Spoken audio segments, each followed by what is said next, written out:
Olá, minha gente, muito boa tarde. Pois é. Então vejam bem, o que nós temos aí maravilhosamente no nosso país é uma esquerda trabalhando de forma assim acelerada a favor dos seus interesses.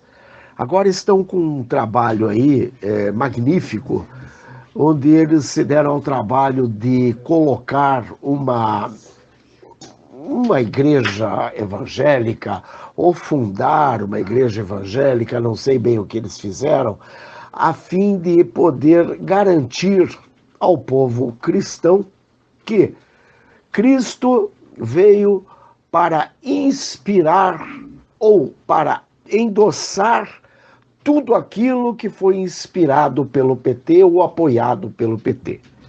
Quer dizer, agora Cristo já não veio mais, como diz a dona Gleisi Hoffmann, Jesus não morreu por nossos pecados. As causas que levaram Cristo à morte foram os índios e o MST. A tentativa do Partido dos Trabalhadores de se aproximar do público cristão, evangélico, de certa forma, foi justamente em função de todas as derrotas que já vem recebendo há bastante tempo. É claro que não adianta se aproximar do povo evangélico em si, eles ainda não perceberam isso. Eles ainda não entenderam que aquele que caminha pela mentira será morto. Mas eles querem, de uma forma ou de outra, reverter esse quadro. E para reverter esse quadro, a dona Gleisi Hoffmann se presta ao trabalho de participar de algo como se fosse um culto evangélico. Bastante distante está de um culto evangélico. Mas, de qualquer forma, fazer o quê?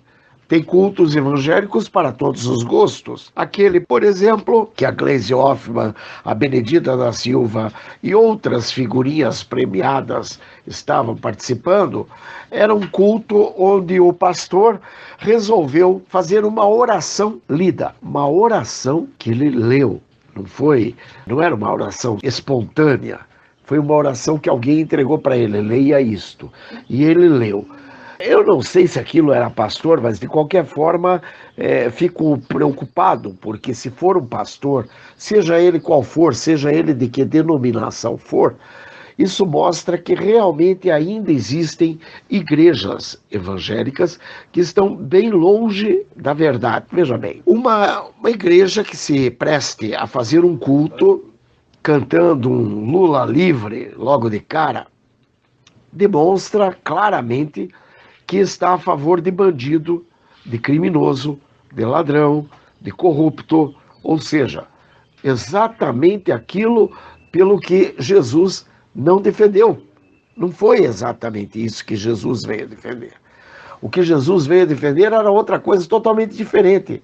Mas a dona Gleisi, o seu partido, a quadrilha dos trabalhadores, estão fazendo isso.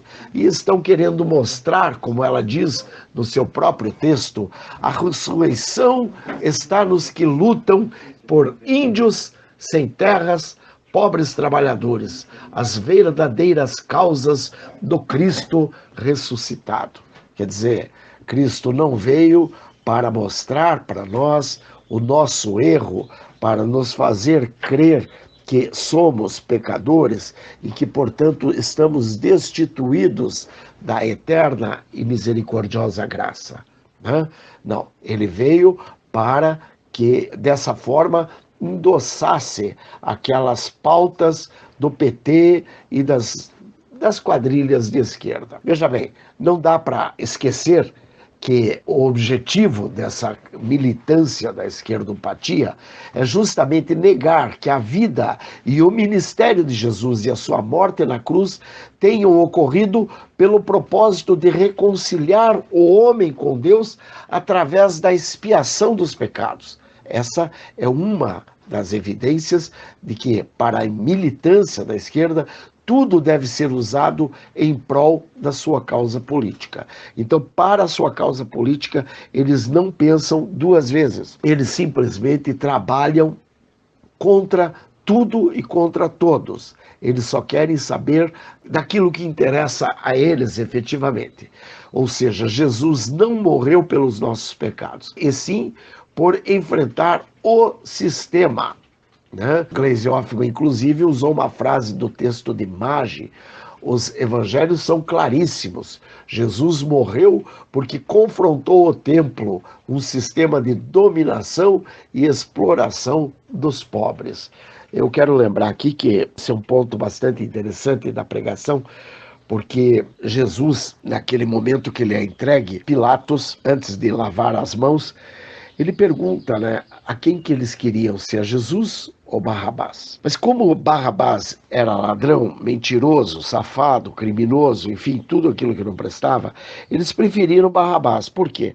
Porque Barrabás não confrontava o povo. Jesus, ao contrário disso, por ser pela verdade e com a verdade, ele mostrava exatamente onde estava o erro de cada um, a culpa de cada um, a pena de cada um.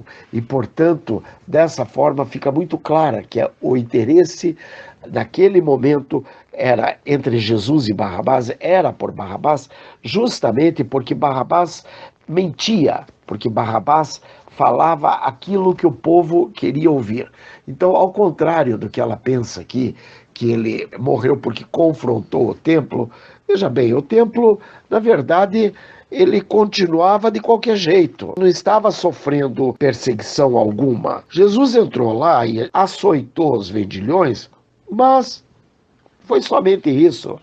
Não estava colocando em risco o templo. O que estava colocando em risco era que, a partir da hora que ele falava a verdade e que ele não mentia, nesse momento, aí sim ele se tornava um perigo, mas por conta de todo o povo, porque ele podia causar uma insurgência junto ao povo, porque ele podia mostrar ao povo o quanto o povo estava enganado e sendo enganado cada vez mais, mas sendo enganado especialmente pelos seus próprios erros, pelos seus próprios pecados.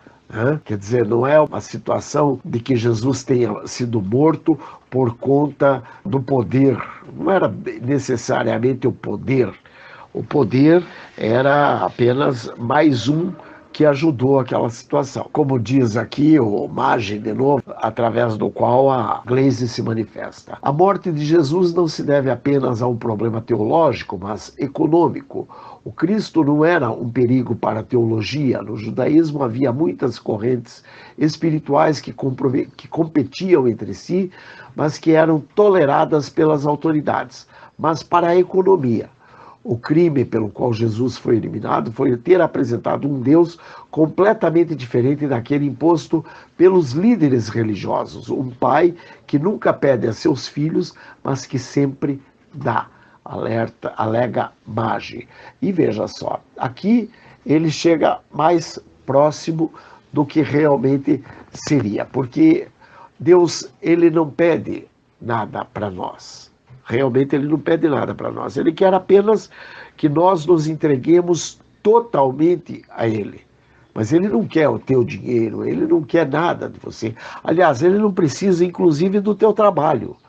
Por quê? Porque ele é Deus, ele não precisa de você. O problema todo ali foi que, naquele momento, o povo se volta contra Jesus, porque Jesus mostrava a cada um deles onde estava o seu erro, o erro de cada um. É esse o problema todo. Então, somente isso. Mas é isso, gente. Então, ficamos muito felizes porque vemos que a Gleisi Hoffmann agora, ela resolveu, não sei se fundar uma igreja ou alguma coisa do gênero, mas é o que ela agora resolveu fazer. Inclusive, uma postagem do Twitter dela de ontem, às 4h58, ontem, dia 21 de abril. Eu não sei se ontem, dia 21 ou dia 20 de abril, aqui diz ontem, mas provavelmente essa matéria é mais velha, então provavelmente pode ter sido do dia 20 de abril. Ela diz que, ela mostra lá, os evangelhos são claríssimos. Jesus morreu porque confrontou o templo, um sistema de dominação e exploração dos pobres. Ótima reflexão para hoje. E então ela se torna aí diamante, a madre alguma coisa. A madre amante. A madre amante. Ficou boa, porque dá até aquela trocadilho com aquela musiquinha do Roberto Carlos, Amada Amante, a madre amante, ficou até legal. Então a madre amante agora cria essa situação. E ela ainda diz que a ressurreição está nos que lutam, índios, sem terras, pobres, trabalhadores, as verdadeiras causas do Cristo ressuscitado. Daí ela mostra nessa frase uma foto onde aparece o Lula, lá dos anos 80, aquele cara barbudo, aquele cara antes do Lulinha Paz e Amor, entre índios e negros e tal. Na verdade, a gente vê a desfaçatez com que eles querem ludibriar mais uma vez o povo. Então, muito cuidado aí, gente, porque o PT, novamente, eles estão cumprindo promessas. Eles falaram que eles iam fundar uma igreja há bastante tempo atrás. Eles tinham dito que eles iriam fundar uma igreja, porque realmente ele tem um carisma e ele atrairia muita gente. Então, o que acontece? Eles estão cumprindo essa promessa. Eles estão chegando para o lado onde realmente eles podem aglutinar muita gente, desde que seja feito um trabalho lavagem cerebral, né? Que é como eles costumam fazer. Mas é isso aí, minha gente. Beijos. Bye. Fui.